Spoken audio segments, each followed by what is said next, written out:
mbokk yi asalaamaaleykum wa rahmatullahi taala wa barakaatuhu.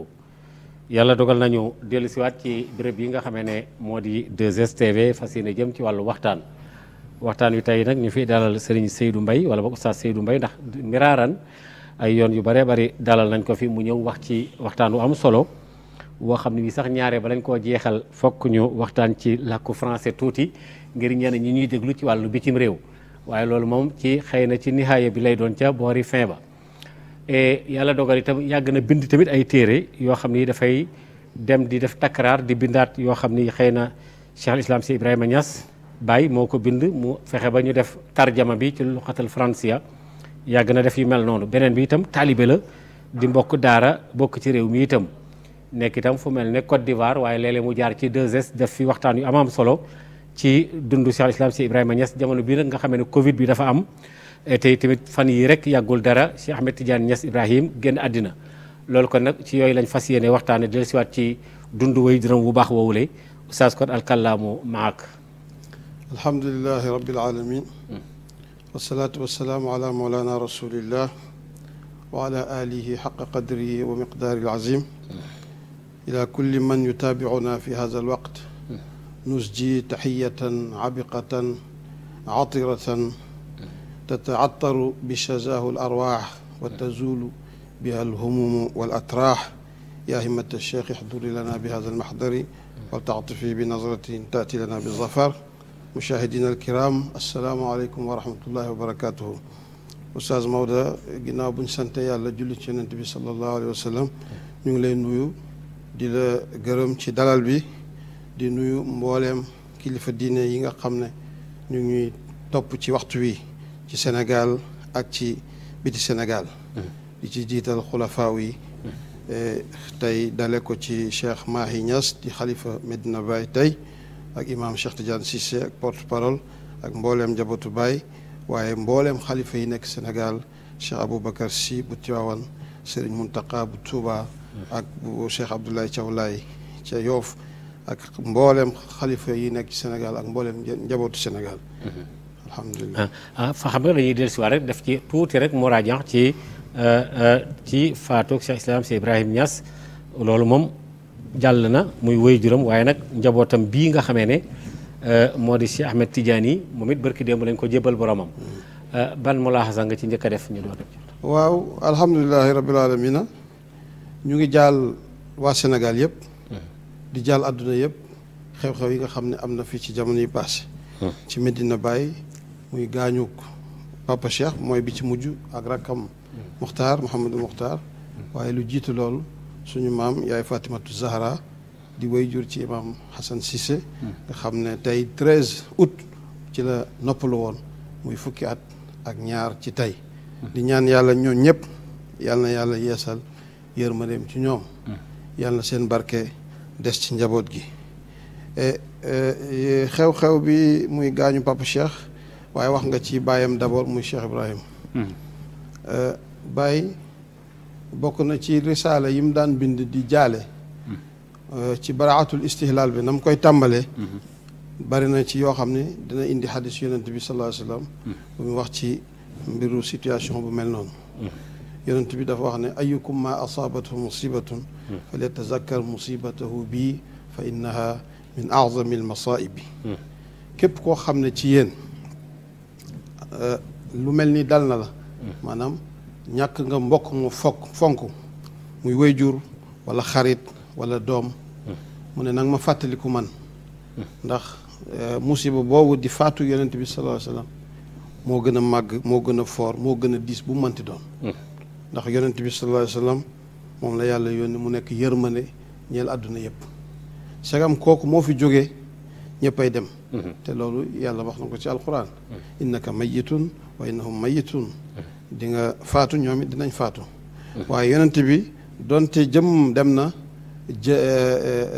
yaramam dem na waaye sirroom ak leeram ba tey des na mu nekk wiraasa boo xam ne waliyu yàlla yi yàlla may na leen xususiya ci xaqiqa muhammadiya ñuy donn sirr boobu moo tax bàyyi ci lenn ci ay waayam wax na ne isan sarafal waaruuna an dafni jussati baqiitu bihi ahya ila li yawmi liqaayi bis boo xamee ne denc nañ sama jëmm ji ci suuf mu ne danaa des di dund ci yonent bi sallallahu alayhi wa sallam wax na ko sax ci fa suuratu Ibrahima tubqa tazakkura isa aba lil mawla al aliyi wa tafakkura ba bi muy wax naan mata dafanuuni fi turaabi taxaddasu laqad kaana yanwi alxayra law kaana muqsira ujaawiru rabban waahiban mutafadilan bi qabri wa yuti al abda mal kullu xayara xayaati rumuzun kulluha wa isharatun ba bi bayt bi jeexee mi wax ne su fekkee ne jóge naa fi sama jëmm ji dana des di portrait bi dina des di fàttaliku ñuy wax ne kii kat bëggoon na yéene woon na def lu baax donte jéem na ca ba fam ca yam xëy na ñu jàpp ne sax xëy na gàttañ lu na loolu nag am na maanaam biir wala kaana muqsira boobu am na maanaam biir waaw mu ne nag xayaati sama dund gi ay ramzu la ak i ishaara yoo xam ne danañ ko firi waaw danañ ko firi jamono dana ko firi waaye danañ ko firi ci xol yi kon su fekkee ne yonent bi sallallahu alayhi wasallam dem na lépp loo am lépp lu wàcc sa kaw lu mu diis diis boo ko delluwaatee ci yonent bi sallallahu alayhi wasallam day woyof arab yi waxoon nañ ne man sarrahu xayaatun aw mamaatun fal awliya wal anbiya qad maatu dee du ayib al mawtu laysa bi aybin dee ci jullit faatu maanaam pont la pour jëm ci li gën ndax yàlla dafa wax ci alquran xalaqal mawta wal xayaat li yabluwakum ayukumu ahsanu amalan yàlla dee la njëkk sàkk njëkk muy sàkk dund kon dund gi mu ngi jóge ci dee gi kon faaw mu delluwaat ci dee pour ñu amaat une vie meilleure d'ailleurs wax na ko kayfa takfuruna billahi wa kuntumu amwaatan fa ahyakum summa yumitukum summa yuxyikum summa ilayhi turjaun lii ay maratib la yoo xam ne nit ci ne ko yàlla sàkkee faaw mu jaar ci lii mu des nag wéetaay dana am ndax koo miin a gis koo tàmmoon a jëflanteel bis boo xamee ni fàdd na la dana bàyyi wéetaay waaye bàyyi daf ne su fi nit ki jógee ñaar la ñuy rëccu ci moom imma ellante woon na mu dund ba ca kanam ba defal ma nangam wala mu dund ba ca kanam bañ defal ko nangam maanaam doom baayam bëgg naa dund ak moom taxawu njaboot ki gunge leen bañ yegg fenn fa dogalu bi yàlla ñëw mbir ma yem foofu kon loolu mën na nekk regret wala doom yi seen waajur sonn na ci ñoom def nañ lu nekk pour ñu réussir fi ñu demee ba commencé réussir waajur wa dem doom ji yéene ba mu amoon gis na ne du réaliser wu mu ne ellante woon na mu dund ba ca kanam bañ defal ko nangam li nga ko bëggoon a defal yaa ngi ko yaakaar ci yàlla dem na fekk yàlla yàlla mi ngay yaakaaroon pour defal ko te moom la fekki yàlla moo la gën a mën a def kon rëccu boobu jaru ko li nga yaakaaroon mu defal la ko dem na bàyyi yàlla ginnaawam yàlla dana ko def ba mu gën a mat mu indi benn xisa ci tafsir benn nitu yàlla boo xam ne dafa dëkkoon ak buur bu mbëru buur bi dund na nee nañ ñeenti téeméeraat dana toog fan yu yàgg xëy na ñeent fukk wala lu demee noonu du dem àll ba moom kenn mën na lekk gilam mujj gi nag seytaane ndax ko ne ko yow xam nga ni doo nit parce que doomu aadama mënul toog diir bi ngay toog te du dem àll ba yow yàlla ci boppam nga moom it mu di dof gëm loolu tabaxlu ab palem bu rëy ne palem bi nag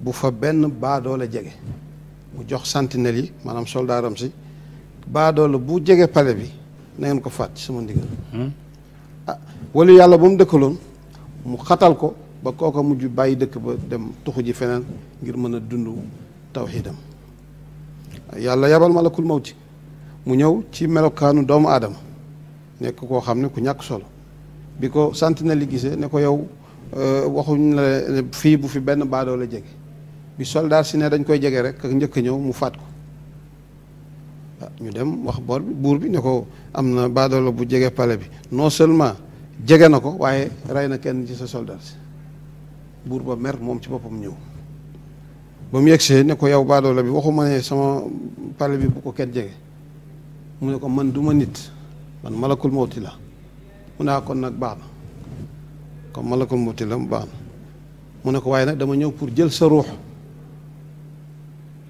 mu ne ko may ma dénkaane mu ne ko déedéet noonu la jëlee ruuxam waxtu yu mu jëlee ruuxam nitu yàlla ki nga xam ne waa ji xataloon na ko ba mu génn dëkk bi malakul mawti dem ci moom ne ko kala sonaloon ci dëkk bi kat faatu na mu ne kon maa ngay dellu kon mu ne ko waaye nag sa àpp jot na dama ñëw aussi pour jël sa ruux nitu yàlla ka ne ko waaw kon ñaanal ma sa borom digal mu may ma dénkaane sama njaboot bala maa dem mu ñaan yàlla ndigal yàlla ne ko na dem bi góor gi déparé rek wàññeekuwaat ne ko gis naa ne jaru ko ndax maa ngi dem yàlla laay fekki sama ginnaaw yàlla laa fa bàyyi kon dénkaane li jaru ko li ma bëgg a leeral foofu mooy nitu yàlla yi dund ak dee yëpp yam ci ñoom dund étape la ci existence su nit dee aussi étape la ci existence su nit dekki étape la ci existence su nit ak yeneen ak yeneen ak yeneen ak yeneen parce que nit ki déparé wu rek ci bi mu dundee yàlla dañoo sàkk ñu nekk ay ruux booba xamuñ dara ndax amuñ conscience suñu yëg-yëg mu indi ñu ci alam bi ñuy wax alamul ashbah dinañ fi jógee demaat ci beneen alam bu gën moo tax nitu yàlla yi ñoom dund ak dee yëpp benn la ci ñoom moo tax bàyyi ci benn waxam mu ngi wax ne ci benn qasidaam mu ngi wax ne wa azkuru baytan qiila qabli wa innahu xaali wa maqaali xaalata diqi wa danki ida kanat al aqdaaru min maliki l mulki fa siyaani indi maa yusirru wa maa yubki benn waxkat moo ne su fekkee ne dogal yëpp ci yàlla lay bàyyi ko bi la ciy reeloo ak bi la ciy jooyloo yëpp yam ci man xam nga ñun bu la yàlla joxe xéewal da ngay jàpp ni xéewal waaye xéewal googu nattu la bu yàlla indee safaan aussi nattu la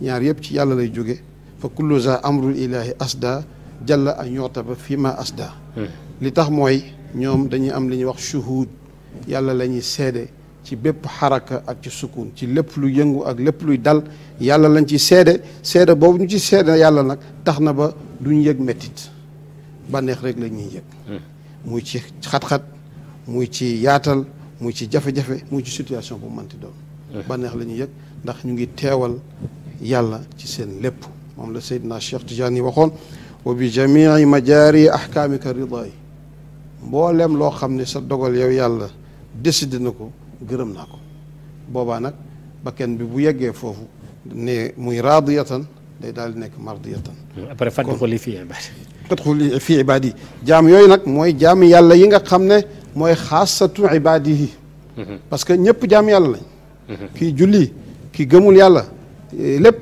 jaamu yàlla la kullu man fi samawati wala illa ati rahman abdan waaye nag jaam yàlla ne ibaadi yi feneen wax na inna ibaadi laysa laka alayhim sultaanu ñooñu mooy jaamam yi nga xam ne tànn na leen ngir jëmmam ji parce que doomu aadama yàlla daf ne yaa ayyuhan naas antumul fuqaraau ila allah ci suratu fatiri da ngeen a soxla woo jëm ci yàlla mboolem lu yàlla sàkk soxla woo na jëm ci yàlla waaye soxla bi doomu aadama quantité bi mu am ci soxla woo ci yàlla dafa rëy ba nga xam ne day mel ni moom rek moo soxla woo yàlla ndax soxla na ay mayam soxla na ay xéewalam waaye jëmmam soxla na jëmm yàlla moo tax mu ne ko nag boo yegsee ci étape bi fadxuli fii ibaadi wadxuli jannati jannati jooju al jannatu jannataani jannatu zaxaarif wa jannatul maarif aljanay taar liñ lay wax ci alquran xuurun maqsuratun fi lxiyaam ay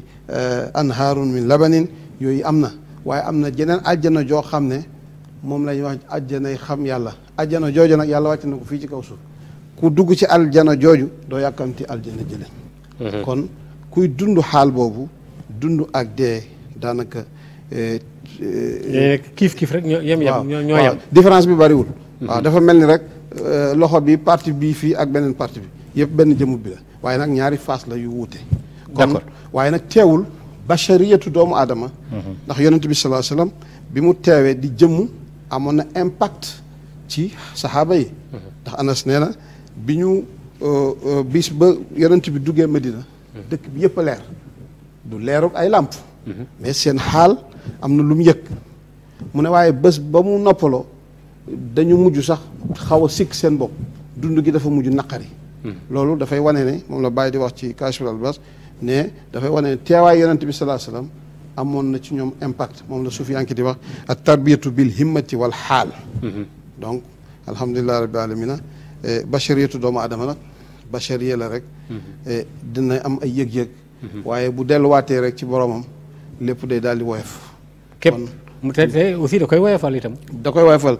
te it wax dëgg yàlla ñun mboolem taalibe bàyyi demu papa cheikh bi dis na ci ñun waaye nag mujj na woyof arab yi dañuy wax ne al musibatu isa amat xafat wa isa xafat hanat parce que bi góor gi demee adduna bi yépp daanaka ñoo ko yëg def ko seen mbir mboolem munazamat islamiya yi ci adduna muy rabiatul alam islami muy majlisul ifta ba ca imarat muy fondation muassasatu Muhammad Sadis muy xilaafa amma bu tijaaniya yëpp nga xam ne xalifa amma bi nga xam ne fii la alami mu nga ca Algérie Seydi Balarabi avion spécial moo ko indi ak délégation Seydi Cheikh Tidiane ñu ñëw teewe ko bokkut ak ñu jógee Nigeria délégation président bi ak taalibe Baye fa jóge ak délégation bi jógee Ghana ak Mauritanie nga xam ne dañu tëjoon frontière bi mais dëj bi moo tax Ghazouani président bi ubbi ko le temps que nit ñi dem ñëwaat ak yeneen ak yeneen ak yeneen loolu yëg-yëg boobu tax na ba mbir mi mujj na woyof lool ci ñun te it karaama sëriñ bi la wane na la Baye waxoon ca ba mu ganee àdduna ne maa ngi ñaan yàlla mu jariñ àdduna bi yépp ci jëmm ji loolu am na tabaarakallah ni mu gaañoo nga gis mbir mi ni mu demee noonu mbokk yi mu fàttali ba léegi ñu ngi ci plateau bi di yoon wi ñu toog ak Oustaz Seydi Mbaye ñuy waxtaan ci wàllu Cheikh al Islam Seydi Ibrahima Niass ak itam li fi xew barki démb fële ca Medina Baye waaye ci Covid bi xam nga wolof dafa ko tudde mbas waaw xam nga ñi tudde ko nattu ñi ne nangam te mi ngi gën a law mi ngi gën a dem muy Covid 19 bi ban est-ce que ban jàngat nga ci am d'abord waaw nattu la parce que amul dara luy am lu dul fekk ci coobare yàlla lay jóge yàlla nag dina créer prétexte mu jaar ci loxo diw wala loxo diw ñu ne diw moo ko indi wala nangam moo ko indi waaye fekk na bi yàlla de rëddee dogal yi jafatil aqla rufiatil aqlaamu wa jafati suxuf nattu la boo xam ne li yàlla waxoon wala nabluwannakum bi cheyin min al xawfi wal juu'i wa naqsi min athamarat wal anfusi wa bashiri sabirin boo xoolee min al xawf am na ndax tey di nga bëgg a dem barab ragaloo pour sa bopp yow waaye ragal nga mag ña ngi fay fekk parce que ñoo gën a fragile te it loolu maa ngi ci woo suma bopp di ci woo sumay moroom surtout la jeunesse parce que am na ñoo xam ne mesures yu ñu wax respecté wuñ ci dara yëgaluñ ko sax seen bopp alors que ñoom yàlla def na ndaw ñi ñoo ëpp résistance mën na nekk ci yow ba dem ci niñ ko waxee comme man duma ci xabiir mais li ñu wax fasalu ahla zikri in kuntum la taalamun ahlu zikri ci mbir mi mooy docteur yi liñ wax waruñ ko woyofal ni mag ñi ñu ci bari wéruñ ñi ñu ngi ànd ak diabète ñi ñu ngi ànd ak tension yow ndaw fu la neex dugg fu la neex génn boo ñëwee ci sa kër indil leen ko wax dëgg yàlla loolu conscience mayewu ko ñun nag comme jullit li ñu war ci situation bu mel ni mooy ñu dellu tuubal yàlla toroxlu yàlla ñaan yàlla mu jële ko fi parce que yàlla rek ko fi mën a jële képp mesure bu ñu mënti def nañ ko def parce que wareef la yooyu mooy sabab yi waaye yàlla ko fi mën a jële kon nañ tuubal yàlla adduna bi bakkaar yi bari na trop mooy yàlla yi bari na waaye nag bu ñu découragé ci yërmande yàlla parce que ñun nahnu ummatu muhammad xeetu muhammad sallallahu alayhi wa sallam sayyidina muhammad sallallahu alayhi wa sallam bokkul ak yeneen xeet yi saa yu bakkaar bari waan ba yegg benn dayo yàlla day alak ñëpp waaw day alak ñëpp waaye xeetu muhammad sallallahu alayhi wa sallam léegi-léegi bakkaar yi bari lool ba yàlla bëgg a alak ñëpp benn xale bu nekk ca daara ja jàng saaru alhamdulilah yàlla puus mbugal ma ñeent fukki at xeetu yonent bi sallallahu alayhi wa sallam yàlla dina yërëm ñenn ngir ñenn waaw par exemple jataayu sikkar yi ñuy def muy wasifa wala leneen ak leneen dafay dàq lu bari même si c'est décrié waaw par certaines associations islamiques. waaw ñooñu mooy sa gars yi rek toujours nga tooñ leen. waaw moo tax ma ne même si c'est waaw décrié ñooñu seen dégg-dégg yam foofu. voilà nit ki mënul joxe. faqidu shay la yu'tihi. déedéet Baye Niass am na ku doon wax weddi xam yàlla gis yàlla mu ne liñ ci xamee rek mooy yow moom amoo ko parce que loo xam ne yow weddi nga ko ça veut dire que yow xamoo loolu. waaw lu bari ci weddi annaasu a'daa'u maa jahilu. loolu alquran la yàlla moo ne walawlaa difaa'u llaahi nnaasa ba'dahum bi ba'din la fasadati l ard. Yonent bi sallallaahu alayhi wa sallam moo wax ne laa taqumu saa'atu wa fi l ardi man yaqulu allah allah. wala laa ilaaha illa ci beneen riwaaya. kon az-zaakiruuna llaaha kasiiran wa zaakiraat mooy ñi nga xam ne ñoom ñoo garanti mbindeef mi ci coobare yàlla. mbir yi buñ ko xool ci nit ki buñ ko xool ci Maodo nañ ko xool ci yàlla.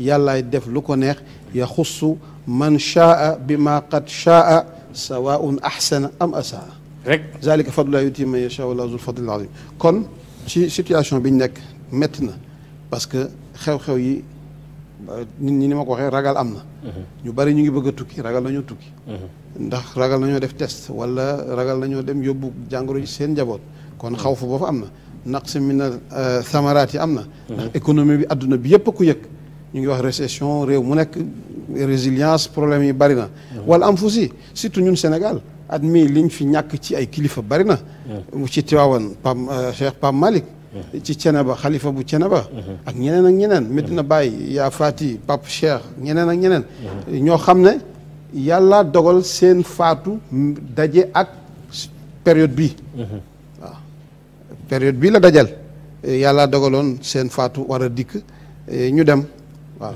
kon jamono bi jamono la boo xam ne jamonoy nattu la waaw jamonoy nattu la ma bëgg a leeral li ma amul benn rapprochement nag ak Covid parce que seen dem awma ci benn information lu dul jot na dem nañ comme ni ñëpp di demee waaw mais ci jamono yi ñu nekk nii bari na ñu ci faatu ci même ci yéen presse bi ñu ngi leen di jàll Babacar Touré Mansour Kama ñeneen ak ñeneen ñoo xam ne ay personnalité lañ yoo xam ne force vive de la nation ñoo xam ne yàlla def na ci at mii di 2020 Sénégal ñàkk na ci ay jëmm yu bari ay kilifa yu bari économie bi yëg na ko nit ñi yëg nañ ko ñi doon yor seen i atelier wala seen entreprise di góorgóorlu yëg nañ ko ñi doon jaay xar yi sax ci tabaski bi dégg ngeen seen coow li yëg nañ ko waaye nag nañ ko teg ci contexte su nattu bi yàlla la li mu waxoon ne wala nablu wannakum moo nekk noonu yàlla waxoon na feneen ahasiba annaasu an yutraku an yaqulu amanna wa hum laa yuftanuun mënta nekk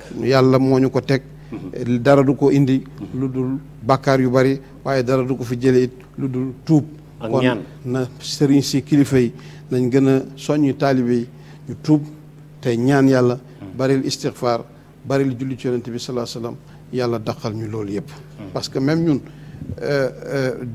ñu bari ñoo xam ne bëggoon nañoo ñëw ci dëj bi situation bi moo tax ñëwul Nigéria amoon na lu mat juróomi avion ba juróom-ñett ba juróom-benn pourtant y avait foule yu waroon ñëw waaw mais foule bi gars yi def nañ lu nekk quand même pour jéem a mesurer parce que su dul woon contexte bi double bi wala triple bi lay doon parce que ñu bari ñu waroon a ñëw mujjuñ ñëw depuis seen réew lañ jël ay mesures ni duñ mën a ñëw parce que situation Sénégal affaire baa ngay yokk ak yu demee noonu kon jamonoy xat-xat la waaw ñu ngi ñaan yàlla dàqal ñu xat-xat yooyu yàlla wecceel ñu ko waaye nag toujours ci njàngale yi nga xam ne Baye jàngal na ko nee na in bulita bishtidaadin wa shuruur sa yaatikam firaajun wa suruur bu fekkee yàlla nattoonal ay xat-xat ak i jafe-jafe in firaaj muy délivrance mu ngi ñëw ci sa kanam ak mbégte ndax fa kullu laylin baadahu nahaaru fa kullu usrin baadahu yusaaru bal kullu usrin baadahu yusraani inna maa al usri yusran inna maa al usri yusran fa iza faragta fansab wa ilaa rabbika farghab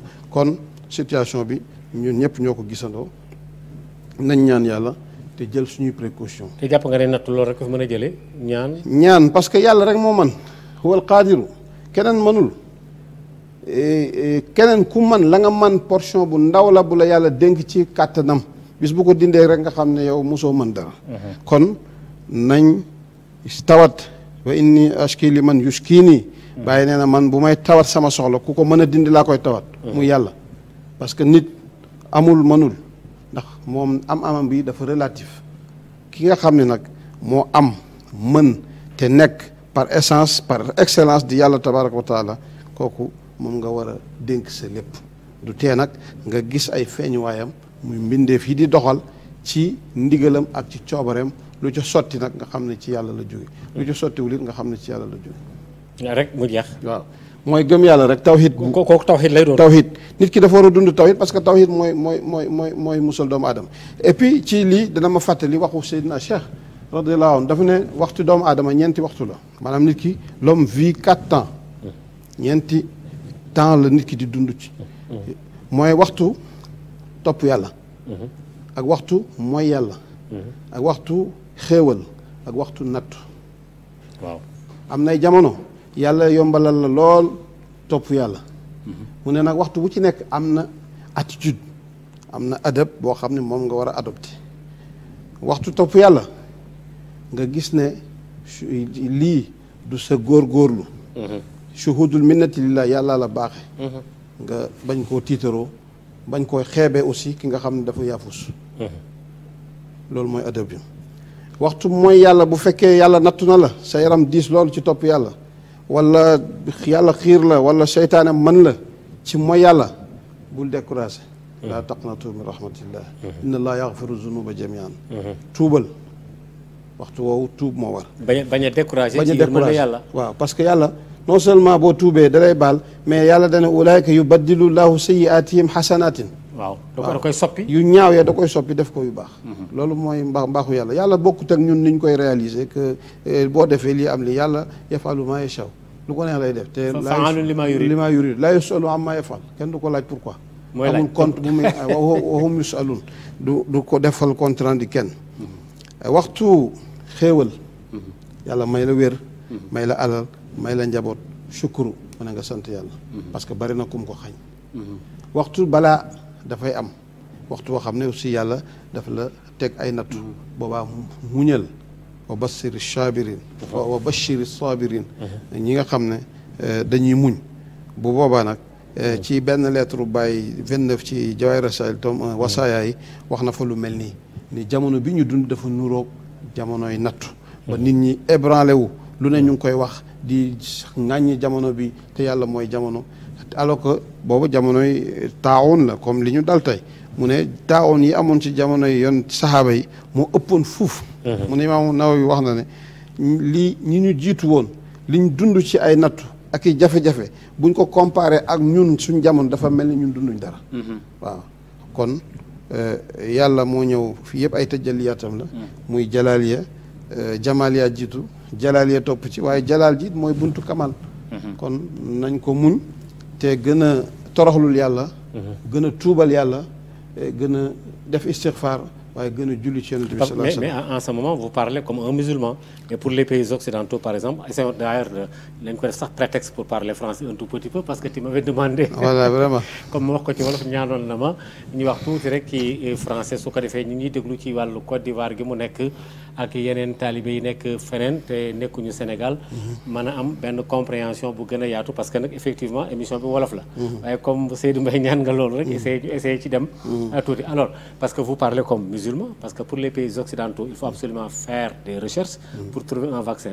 Récemment il y a la Russie qui a fait une bonne déclaration en disant que alors on a trouvé donc le vaccin pour guérir donc la Covid-19. Alors que pensez-vous de ça? Alhamdulillah Rabbil Alamin, Oustaz Maouda, nous vous remercions une fois encore pour cette invitation et ce plateau qui nous permet d'exprimer notre sentiment de gratitude et en tout cas le sentiment qui nous anime parce que nous sommes venus au Sénégal pour participer aux obsèques de notre père et grand-père Cheikh Ahmed Tidiane Niass qui est un grand bâtisseur.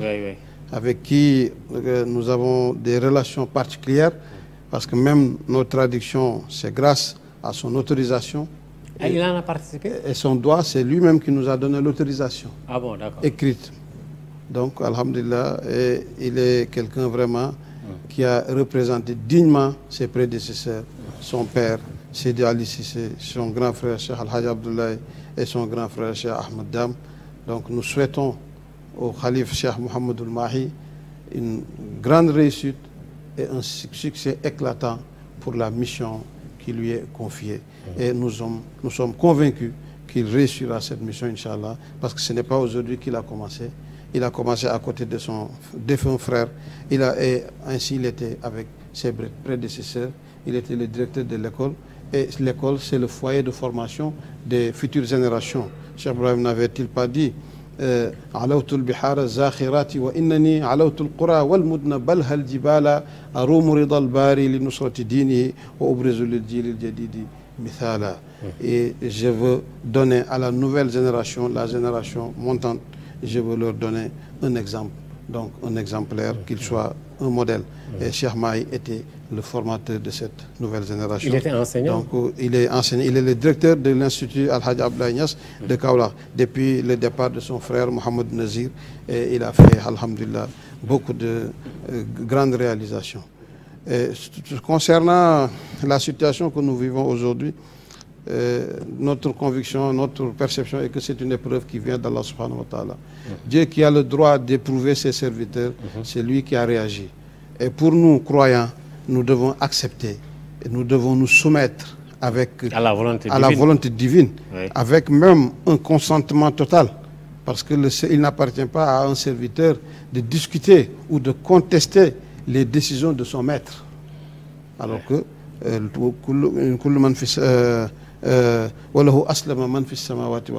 tout est soumis à la volonté d'Allah subhanahu wa ta'ala. Il faut absolument une soumission totale. Une soumission totale parce que Dieu est le maître et nous sommes les serviteurs.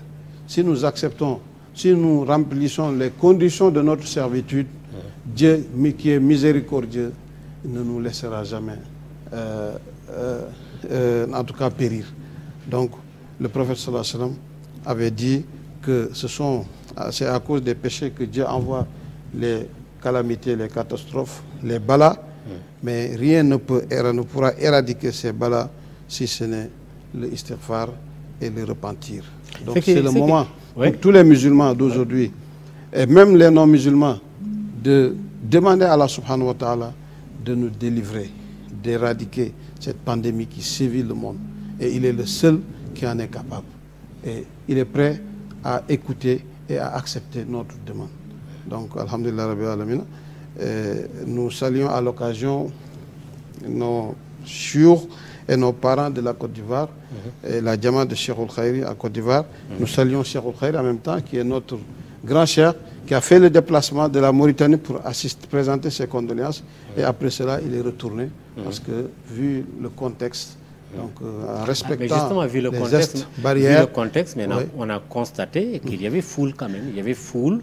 Est-ce que des mesures barrières, en tout cas, ont été prises, ou bien est-ce que ce sont les fidèles qui se sont... À l'impossible, nul n'est tenu. Il y a des fidèles qui sont prêts à donner leur vie pour leur cheikh. Ça, c'est leur sentiment. C'est leur conviction. C'est leur conviction.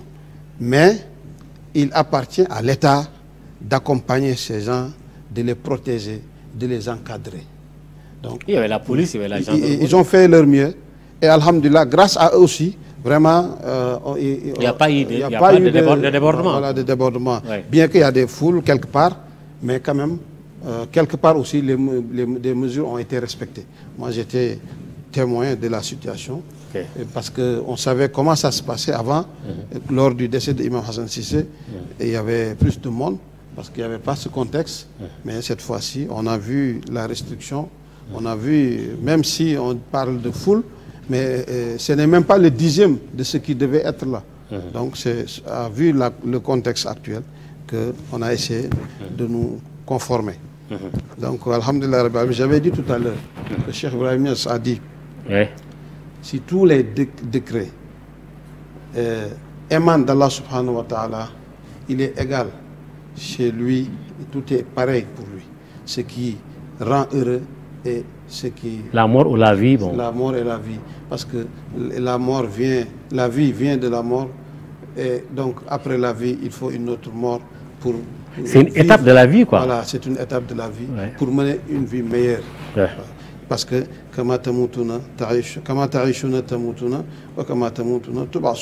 de la même manière que tu as vécu, c'est de cette manière que tu vas mourir. Donc si tu ne veux pas mourir dans une situation catastrophique, dans des conditions vraiment déplorables, il faut éviter de t'adonner à ce qui est déplorable, parce que tu ne sais pas quand est-ce que la mort arrivera. Mais de cette manière que tu as vécu, que ce soit dans la bonté ou de l'autre côté, c'est de cette manière que tu seras aussi ressuscité. Mais pour les hommes de Dieu, le hadith rapporté qu'on attribue à Issa, « Moutou qabla anta moutou » mourrez avant que la mort arrive. C'est-à-dire depuis ce monde, il faut faire ce qu'on appelle le cheminement spirituel. Le ruh qui est enfui dans le corps humain, l'âme spirituelle, parce qu'il y a l'âme sensuelle qui est le nafs, qui est la conscience en notre existence, mais il y a l'âme sensuelle qui est la substance de notre existence. Mais dans ce cas-là, il y a un combat, parce que l'âme est pure et le corps humain est l'impurité et la pureté. Mais c'est ça, il y aura forcément une antagoniste, si vous voulez. Mais ce qui apparaît être antagoniste est complémentaire. C'est deux éléments différents, mais qui sont en complémentarité. Ah bon? Parce que n'eût été l'âme sensuelle, on ne pourrait pas évaluer la grandeur de la divinité. Parce que l'âme spirituelle a assimilé la manifestation divine. Parce que Allah subhanahu wa ta'ala, l'âme spirituelle, al-ruh, ne se connaît pas. Elle ne connaît que son Seigneur. Et c'est le contraire de l'âme sensuelle qui est le nafsu. Elle se connaît et elle ignore tout ce qui est en dehors d'elle. Elles sont séparables ou inséparables? Maintenant, ces deux-là sont ensemble. Oui. Sont ensemble. Chacune des deux a sa période de gouvernance et de règne. Au monde des âmes spirituelles, c'est le ruh qui domine. Mais dans ce monde matériel, c'est le nafs qui prédomine. Mais si on laisse l'homme dans cet état, sans se purifier, il reste dans la perdition. C'est ce que Dieu disait dans Al-Asr, Wal-Asri innal insana lafi khusr. Parce que le temps de Al-Asr est une étape de l'existence. Bien que le temps de la vie, de l'existence même. Ah bon, parce que la vie est une étape de l'existence. La vie terrestre. Donc c'est inclus dedans. La vie terrestre est une étape de l'existence. Je suis d'accord. Parce que l'existence vient de l'essence. Je suis d'accord. Et il aboutit et il continue sa marche jusqu'à retourner à l'essence. Ilayhil masir. Inna ila rabbika ruj'a. Ala ila Allah tasirul umur. Donc ça vient de quelque part, ça fait son parcours et ça va arriver à destination. Maintenant, l'étape de la vie terrestre est une étape de notre existence. Mais elle ne marque pas le début de notre existence. Du tout, absolument pas du tout. Il y a une étape qui l'a précédée, il y a une étape aussi qui la succède. D'accord. Et tout ça, c'est notre moi qui continue. D'accord. Comment vous... Donc, maintenant, si nous vivons cela, le départ du corps, ce n'est qu'une ascension. Non, la séparation entre le corps et l'âme. Et cette séparation peut s'effectuer depuis qu'on est là. Parce que par le biais de la tarbiya, l'éducation spirituelle, malheureusement on n'aura pas le temps d'aborder ça aujourd'hui, mais par le biais de l'éducation spirituelle, l'homme arrive à réaliser cette vie spirituelle pendant qu'il est dans ce monde terrestre. À surmonter aussi les difficultés. Parce que ad-dunya matiyatul akhirah, ce bas monde est le tremplin pour l'autre monde. De l'au-delà. Et l'au-delà aussi est le tremplin pour vivre l'essence, l'essence divine. C'est le monde intelligible. Et tout ça, ce sont les enseignements que Cheikh Ibrahim nous a donnés. C'est pour cela que même quand il y a des décès, on est toujours serein. D'accord. On est toujours serein parce qu'on a la foi. On a la foi. Non seulement on a la foi, mais on vit la foi. Voilà, donc vous vivez. D'accord. Alors, je vais faire dans une petite digression. Comment vous appréhendez donc le comportement et l'attitude même de Cheikh al-Islam Seydi Ibrahima Niass par rapport à ses voyages et le fait qu'il a conquis, en tout cas dans les pays de la sous-région comme le Nigeria, des gens qui ne pouvaient pas parler wolof ou bien peut-être arabe. Comment vous appréhendez cette forcing, je pas une force, non en fait pas forcing, mais la réussite de Baye Niass dans la sous-région Mais ça, cette réussite, elle est fondamentale. Une bonne question. Parce que ce n'est pas du tout facile, à l'époque, à son temps, en tout cas, d'effectuer des voyages à travers la sous-région, surtout le Nigeria, parce que le Nigeria, c'est les États fédéraux. Hein. Bon, en tout cas, voilà, tout le monde n'est pas musulman. C'est une bonne question. Oui. Non seulement c'est une bonne question, c'est la question que tous les Sénégalais doivent se poser. Un Sénégalais. En tout cas, moi, ça m'a un peu étonné parce qu'à oui, l'époque... tu n'es pas le seul. Ça étonne beaucoup de monde et ça continue à étonner tout le monde. Ah bon? Parce que Cheikh Ibrahim Niass, du Saloum, de Kaolack, qui n'avait pas fréquenté les bancs aussi. Mais en tout cas, à l'école française. Tu sais, ça c'est vous les produits de l'école française. Celui qui n'a pas fait l'école française, vous faites dire qu'il n'a pas fait les bancs. Mais il y a les bancs de l'école arabe. Non, non, il y a les non, mais c'est juste pour dire l'école française. De l'école classique, les Dara. Lui, il dit il est sorti de l'école de son père, Al-Hajj Abdoulaye Niass. Ouais. Et c'est cette école qui a enseigné le dunya. Aujourd'hui, Cheikh Ibrahim Niass, pourquoi il a réussi cela? Parce qu'il a ce qu'on appelle al-izn. Il a la connaissance, mais la quintessence de la connaissance, il a le izn. Parce que son voyage, il dit قد جاء إذن في السياحة فها إني أسير أقتفي ذوي النهى. J'ai reçu l'autorisation. Iznul Khas qui vient de la Hadra pour aller rencontrer le monde. Et c'est ainsi, dans ce voyage, il dit Dieu m'a donné ce privilège d'avoir le pouvoir d'agir. Au point que si je dis à un objet d'être, soit un objet, soit l'objet en question se réalise. Ça, c'est un don divin, c'est une affaire divine. Mais il dit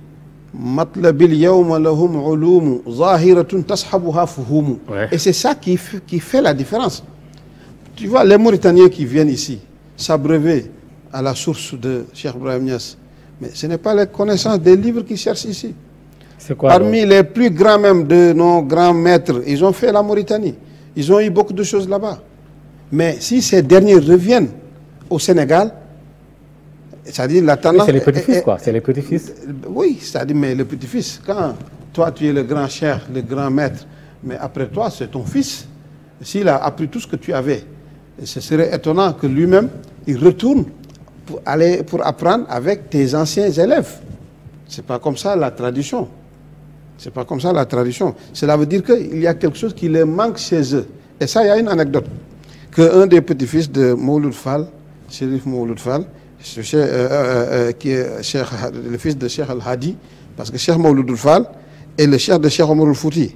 Cheikh Omar Al-Fouti a écrit ça dans le Rimah. Ouais. Il a pris de Abdul Karim, Mouloud Fall, Mohamed Al-Hafiz, Cheikh Tijani. Le petit-fils de Mouloud Fall, qui est Cheikh Al-Hadi, qui est à Toumbiali, Cheikh El-Haji Malik, de par son amour pour Mouloud Fall, il a fait un voyage jusqu'à Toumbiali pour faire la ziara à Mouloud Fall. On dit même qu'il a refait le tombeau de cet homme de Dieu. Ouais. Son petit-fils, il dit que dans leur voyage au Sénégal, leurs pères sont arrivés à Gossas, dans un coin de rôtisserie qu'on appelle ici au Sénégal Dibiteri. Bon, et c'est des Mauritaniens. Ils ont trouvé d'autres Mauritaniens blancs, Nariouches. Ils disent, mais ces Mauritaniens qui vont à Kaolack, qu'est-ce qu'ils cherchent là-bas? Maintenant, savoir non, lui, c'est un commerçant. Ah bon, il a son restaurant, bon, il n'en sait rien. Il dit, mais de toute façon, moi, je ne sais pas qu'est-ce qu'ils cherchent là-bas. Mais je suis sûr que ce qu'ils cherchent, s'ils l'avaient chez eux, ils n'allaient pas aller à Kaolack. Ah, c'est clair. Ça, c'est clair. Qu'est-ce qu'ils cherchent là-bas? C'est que Cheikh Ibrahim avait dit, Matlabil yawma lahum ulumu zahiratun tashabuha fuhumu. Fahmu. Cette compréhension qui est dans la lettre, que ce soit le Coran ou le Hadith, mais il y a la réalité, parce que de chaque chose, il y a ce qu'on appelle al-sura, l'image ou la forme. Bien. Il y a al-ma'na, le sens, mais il y a aussi al-haqiqa, la réalité de la chose. Donc, que ce soit un verset coranique ou un hadith du prophète sallallahu alayhi wa sallam, ou quelque chose que ce soit dans l'existence, il a ces trois dimensions. C'est pour cela même que tu as l'islam, l'iman, l'ihsan. Tu as le corps, le cœur et le ruh. D'accord, c'est le corps humain. Donc, c'est pour décortiquer cette subtilité, c'est pour cette raison qu'ils sont partis s'affilier à Cheikh Ibrahim Niass. Et parce qu'ils ont eu ce qu'ils cherchaient, ils sont restés. C'est parce qu'ils ont pu partager ça à leurs fils et à leur entourage que l'affluence continue toujours. D'accord. Baye a été à la Mecque durant sa vie, une fois ou plusieurs fois? Bon, on parle de 18 fois ou plus. Cheikh Ibrahim a fait. Mais en tout cas, il a été là-bas à plusieurs reprises. Plusieurs fois, Hajj, il a fait beaucoup de Hajj. Il a fait des discours là-bas? Plusieurs fois. Il était membre fondateur de la Ligue islamique mondiale. Très bien. Il était très respecté, très reconnu dans le monde arabe. Ce n'est pas seulement à la Mecque, à Al-Azhar. Mais parce qu'il il a fait un discours à la Mecque devant les Arabes. Plusieurs fois. A été apprécié. Non seulement Baye, mais son fils et homonyme, Ibrahim Mahmoud Diop, Oustaz Barham Diop, a impressionné les Arabes. Ah bon? Et Oustaz Barham, j'ai écouté dans l'une de ses causeries, il dit qu'il était à la Mecque, il regardait un orateur qui faisait son discours et il fondait en larmes. En arabe? Ça dit, ses larmes sont sorties. Et il dit, celui qui était à côté de lui croyait que c'est le discours qui l'a impressionné. Il dit non. Il dit, lui, il se réjouit de son maître, Cheikh Ibrahim, ce qu'il a enseigné. Parce que là où il est sûr qu'il peut faire un discours beaucoup plus expressif, beaucoup plus beau que le discours du gars. Et tout ça, c'est grâce à Cheikh Ibrahim. Il dit, c'est cette réflexion qui l'a fait pleurer. D'accord. Donc, la langue arabe, ça, alhamdulillah, c'est quelque chose que Dieu lui a donné. Oui. Mais ce n'est pas la langue arabe qui est l'affaire. Maintenant, le message qu'il traduit à travers la langue arabe, c'est ce message-là qui est donc le contenu. Le contenu. Très bien. Cette connaissance de ma'rifa. Man lam yanal ma'rifat ar-rahmani a'maruhu da'at madal azmani. Parfait. Alors, kon nak xana français bi ça va? Merci beaucoup. Vous voulez à l'occasion, je vais conclure. Ou bien on retourne en langue wolof? D'accord. Avant de revenir en wolof, oui. Permettez-moi de remercier mes parents de la Côte d'Ivoire, du Bénin, du Cameroun, de la Mauritanie, partout dans le monde. Oui. Et particulièrement la Zawiya de Cheikh Ould Khairi à Abidjan et mon maître, Thierno Ibrahim Mahmoud Diallo. Mais comment la Tidjania s'effectue dans ces pays-là, en Côte d'Ivoire, le Nigeria, dans la sous-région de toutes les façons? Est-ce qu'effectivement, il y a forcément une organisation de la Tidjania ou bien il y a des partis, des systèmes? Peut-être même, j'allais dire même, ils sont beaucoup plus organisés que le Sénégal. Ah bon? Par exemple, nous, en Côte d'Ivoire, il y a des organisations. Il y a une organisation dirigée par un grand leader Tidjani, Khalifa Moustapha Sonta, qui a de bonnes relations avec les Sénégalais, Tivaouane, Gounas, Kaolack. Oui.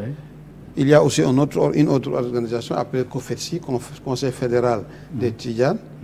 Et qui se rencontre annuellement ou bien? Et nous, les talibés de Baye, on a une autre organisation qui s'appelle FATSI, Faïda Tidjania de Côte d'Ivoire. Ok. Donc, la Tidjania est partout dans le monde. Oui, bien sûr. Et ça, c'est le modèle de Cheikh Tidjane. Je vais vous raconter une anecdote. Tout récemment, j'ai écrit même un article dans ce sens. J'étais dans la mosquée de Medina Baye, lors des obsèques. Et je reçois un message de Philippines, en arabe. C'est en Asie alors? En Asie. Oui. Le gars, il me demande, il veut contacter Cheikh Ould Khairi. C'est mon maître, c'est le maître de mon maître. C'est un shérif, un grand calife de Cheikh Ibrahim Niass. Il veut contacter Maulana Cheikh Ould Khairi. Et il compte sur moi. Et il a fait un long discours, dans lequel il dit Ilmun bila sanadin ka baytin bila amadin. Une connaissance sans référence ou appui, c'est comme un bâtiment sans pilier. Et je lui demande, mais comment il a eu mon numéro d'abord? Et comment il a connu le nom de Cheikh Ould Khairi? Bon, il a dit, il a eu... Par ramification? Voilà. Il a eu mon numéro par les réseaux sociaux. Mais Cheikh Ould Khairi, il dit, il est très connu, très bien connu et aimé en Philippines et en Asie. C'est lui qui a traduit les livres? Cheikh Ould Khairi, c'est le maître de mon maître. Ah bon, d'accord. Maintenant, quand le cheikh est venu, je lui donne le message, il a lu ça. Et il a dit que ce n'est pas étonnant que la Tidjania ou la Faïda soit partout dans le monde. Parce que Cheikh Ibrahim avait dit, dans un poème où il disait, parlait des tribus, des races différentes qui sont venues, les Hausa et autres. Il dit, Tilikal Qaba'ilu, Saqahumul Khatmu Tidjani, Al-Khatmu Tidjani Al-Qa'ilu, Wal-Midfa'ul Kabir, Yarmi Min Ba'id, Yani Maqamuhul Mukattamul Farid. Ces tribus, ces races, ces pays, Asie, Océanie, Amérique, partout, ce qui les fait venir, c'est le madad de Cheikh Ahmad Tidjani. Son maqama qui s'appelle Katmiya, c'est ça qui les attire. Il dit quand un grand canon tire, ça tire de loin. Bien sûr. Mais là où on entend le bruit et là où ça tombe, il y a une distance. C'est pour cela, c'est ici à Saloum, à Kaolack, que Cheikh Ibrahim a lancé le tir, mais c'est pour cela que les Sénégalais n'ont pas entendu. C'est maintenant qu'ils commencent à prendre conscience. Mais alors que déjà, il a conquis le monde. Il a conquis le monde. Par le bizahir al-shar'i wa nur al-mubini wa rabbi salikina bila shakkin wala riyabi wa zal faydu min rabbi wa mansha'uhu haqiqatul Mustafa Jalil Amal Laibi. C'est la lumière de la haqiqa muhammadiyya. Cette lumière qui n'est pas théorique. Tu entends beaucoup des gens parler de ça ou des livres qui parlent de ça, mais c'est un vécu. D'accord. Le premier livre que le cheikh a écrit s'appelle Ruhul Adab, si je ne me trompe pas. Lima Hawa min hikamin wa adab. Très bien. Donc il était âgé de 20 ans, 25 ans. On parle de 21 ans, d'autres versions parlent de 23, 24. Il était jeune, hein? Il était jeune. Okay. Il était jeune, mais le livre, ce n'est pas le produit d'un jeune. Ah bon? Non. Parce que le contenu est beaucoup plus... Le contenu est toujours d'actualité. D'accord. Le contenu est toujours d'actualité au Ruhul Adab de Mam. Peut-être on aura une émission où on parlera que de Ruhul Adab. Non, ça ne me dérange pas du tout. Parce qu'on a fait des enseignements sur l'autorisation de notre maître Thierno Ibrahima Diallo sur Ruhul Adab, sur plus de 60 enregistrements. Ah, très bien. En Côte d'Ivoire. Je serai très content. Inch'Allah, on aura un jour ce plateau et avec regarde, un jeune homme en français ou en wolof? En français. D'accord. Un jeune homme de 21 ans qui parle de ces dimensions dans le Ruhul Adab. C'est extraordinaire. D'accord. On aura l'occasion, Inch'Allah. Inch'Allah, on aura l'occasion, en tout cas, Inch'Allah, d'organiser cette émission-là. Donc, il ne reste que 5 minutes, si je ne me trompe pas. Alors, tu diras une minute, lan nga ci defee xitam, c'est-à-dire que la conclusion donc. li may tëjee mooy maa ngi lay dellu di la gërëm di ñaanal boîte bi yàlla na ko yàlla gën a dëgëral. amiin waay amiin. di ñaan Sénégal yàlla na yàlla yokk jàmm ji. amiin. yàlla na yàlla gën a boole xol yi. ñu ànd liggéey ngir luy jëriñ Sénégal yàlla tàppe xol yi. Afrique gi ñu wër. bari na ay fitna ci Mali ay yëngu-yëngoo nga fa ci Guinée ci Côte d'Ivoire ci feneen ak feneen yàlla na yàlla dalal lépp. amiin ba lépp jàll ci.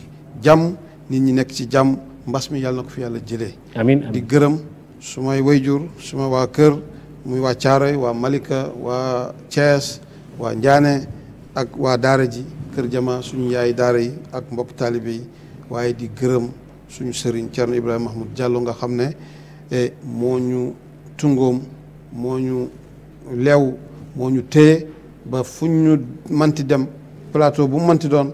amuñ complexe amuñ ragal amuñ tiitaange pour jàkkaarloog àdduna bi yëpp ci ndigalam it lañu jógee fi Sénégal dem Gambie liggéey fa liggéey boo xam ne ba tey mu ngay continuer dem Mali alhamdulilah Zawiya yaa nga fa Côte d'Ivoire tey alhamdulilah am nañ fa lu ëpp lim bi du ko jar waaye daal macha allah macha allah ci barkeem la ci madadu Maolana Cheikh Ibrahim Niass ci madadu sëriñam Maolana Cheikh Ibnu Khayri di jaal mbooleem koo xam ne am na ko wàññeeku di seet di ñaanal yàlla wér ñi nga xam ne ñu ngi tëdd ci hôpital yi di ñaan aussi docteur yi nga xam ne ak service médical bi ñi nga xam ne ñu ngi ci yàlla na leen yàlla aar ñoom ñëpp sàmm ñëpp ba mbir mi yàlla jeexal ko fi waaye na nit ñi dellu ci yàlla ndax yàlla rek moo am solution nguur gi li man rek lay def waaye amul solution boo xam ne bu définitive la wala bu absolu la yàlla rek moo ko am kon nañ respecté li ñu wax waaye nañ dellu suñu yaakaar suñu